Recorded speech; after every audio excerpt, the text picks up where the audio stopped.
Hey tankers, and welcome back to World of Tanks with PR154. Today we are following BagpfBones78 of the Perth clan in the Tier 6 Russian heavy tank KV-2. This is one of those tanks that everyone has got to have in their garage. It's an amazing bit of kit with the 152mm main armament with high explosive shells delivering 910 hit points of damage with a penetration value of 86mm. That sort of penetration value, it still keeps this tank very much relevant despite the recent rework of high explosive rounds in World of Tanks. Granted, it means that a non-penetration is going to do a much more underwhelming amount of damage when it connects with the target. So you do have to at least make an attempt to aim your shots with high explosive these days. But certainly the 86mm of penetration makes this process a lot more forgiving, particularly against sort of medium to light skinned vehicles that the KV-2 is typically going to come up against at tier. Now, BagpfBones is bottom tiered in this particular instance, so these opportunities will not be presenting themselves on every tank. So BagpfBones is on the defensive play here on Siegfried Line, and this is a really sensible starting position because from this position, if I can wrestle my cursor, you can, with a small amount of movement, you can cover the approach here. You can cover the field. You can cover things that are sort of coming in over this crest, and you can also cover across the courtyard, as BagpfBones was doing while we were speaking. And with very little movement, you can shift and change and react to changing battlefield situations quite effectively. Unfortunately, that is somewhat reliant on vision being maintained through the field. We can see the team has taken probably a bit of a backseat approach initially, but that doesn't seem to have hurt BagpfBones' prospect, having taken BagpfBones' first kill of the game and shutting down the AMX 1357F. Unfortunately, the KV-85 has the Leo has caught BagpfBones on the reload there in that particular occasion.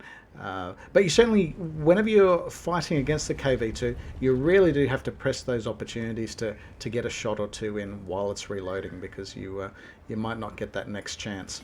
If you get stuck in a shot-for-shot trade with a KV-2, it is just such a bad idea, because the shot that the KV-2 sends your way could potentially be sort of 3 times the alpha damage value of your own shell.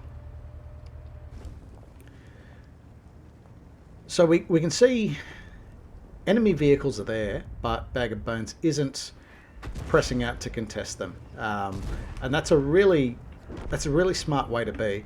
There's probably no real rush to do that at this stage. They do have, while they're roughly equal on hit points, BagpfBones' team does have a 3-gun advantage. We also are not 100% sure of what's out in the field. Like a lazy push out through here could instantly expose BagpfBones to a crossfire from either the Leo or the KV-85, assuming that BagpfBones is not able to shut them down with a single poke. And we're also aware of the Calibre being out here at A6, A7 as well, possibly.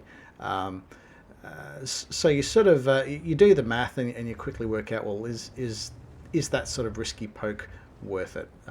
And often it isn't. We can see that while BagpfBones is on a reasonable hit point position, the team actually isn't, and still maintain only a 2-gun advantage against the enemy. But with the Leo pulling back, that presented quite a neat opportunity for BagpfBones to come forward and knock out the enemy KV-85. And unfortunately, that came at a bit of a shot exchange there, with the Calibre was able to launch a couple of shells into it with its rapid firing auto loading main armament. I think that sucker fires a shell every second and a half. And while it doesn't do a lot of damage, if it happens to be a full clip, it can be quite destructive, particularly if you're stuck on the reload, particularly a long reload like the KV-2, and can't do a damn thing about it. We've had a couple of swing and misses against the Tiger 1. So the Tiger 1 is in not a bad position there. They can remain somewhat hull down, so getting those penetrating hits might be a bit of a challenge for BagpfBones in this particular situation. The Tiger 1, being a tier higher, is perfectly at liberty to start punching shells straight through the face of KV-2 as well. We're sort of talking about the underwhelming results of high explosive shells in welder tanks before. We can see our previous shot on Tiger 1 here was only 205 hit points, which is a hell of a lot less than the average penetrating shell damage of 910 that you get with the high explosive shells on KV-2.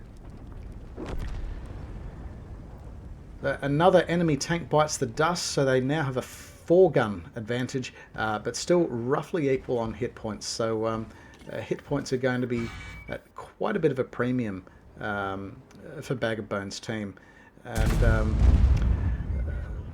in spite of leveling the scores and a little bit further, shutting down the Leo for 469 hit points, and extending the lead to 5 guns, that's left BagpfBones in quite a precarious hit point position. Only 148 hit points left. That is going to be a one-shot for pretty well most of the vehicles on the enemy team. So this is going to prompt a much more cautious playstyle. At least it should be prompting a much more cautious playstyle. You can see the enemy VK-32M has made an appearance. And this puts BagpfBones in an extremely dangerous hit point position now, with only 18 hit points left.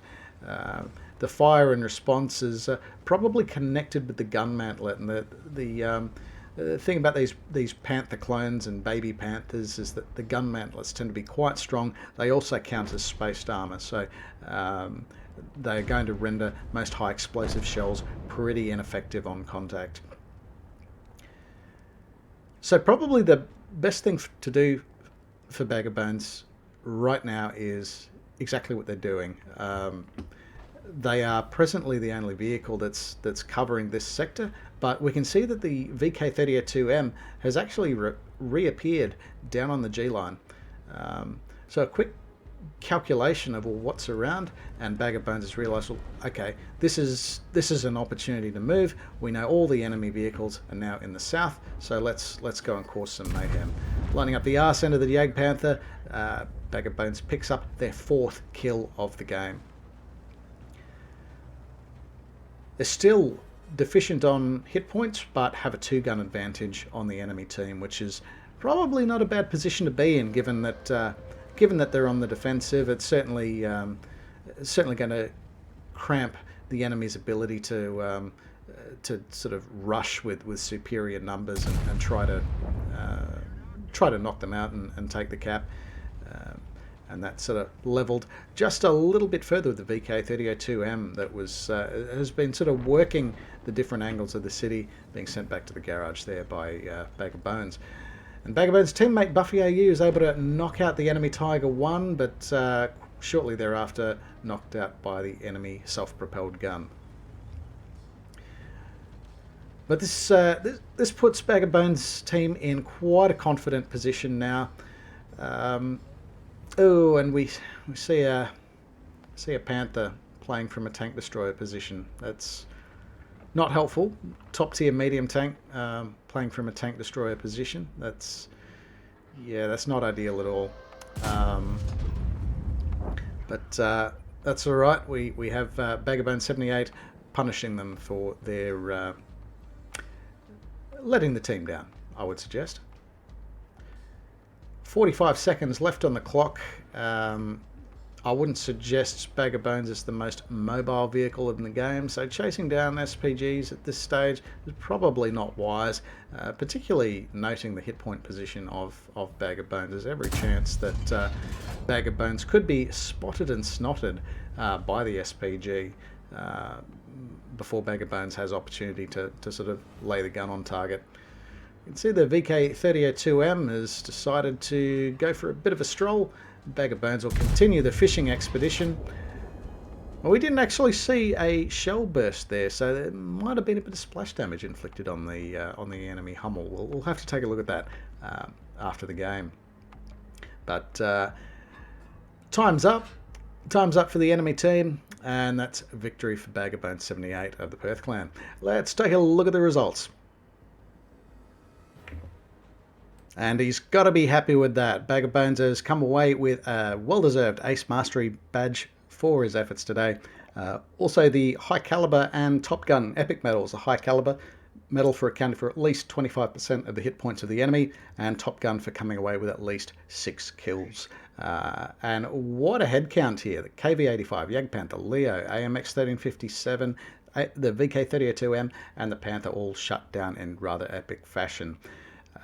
He's also picked up a few of these other orders of merit. Hand of God for surviving and taking damage from at least 4 enemy vehicles, which I guess fighting the close-in brawl the way BagpfBones was,